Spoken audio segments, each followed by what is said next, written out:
In 2023, I left the US.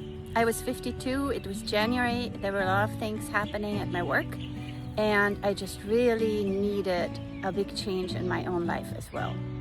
I had always thought that in order to teach abroad, you needed to be in your 20s or maybe at most in your 30s. But a coworker of mine told me that no, she had friends who were over 50 years old and they had been working as teachers abroad for a long time. And she said, why don't you look into it? So I did. Within a couple of days, I had a phone call set up with a company that helps people get their TEFL certificate, teaching English as a foreign language. And after speaking to them, I knew that if not South Korea, at least Thailand would definitely be possible as a destination. I signed up for the next course starting in February and then looked into what else I needed to do in order to leave.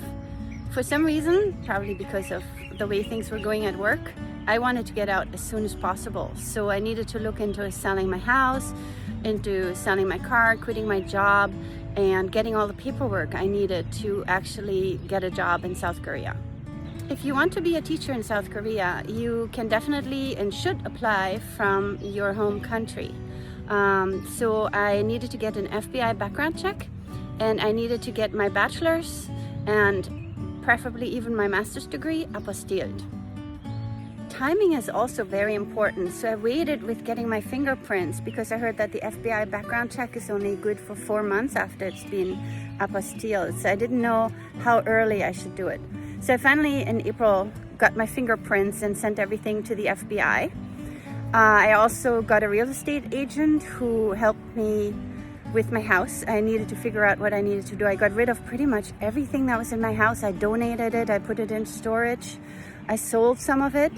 And then we put the house on the market at the end of April. My house closed on June 15th, and on June 16th, I went on a 2-week vacation to Germany.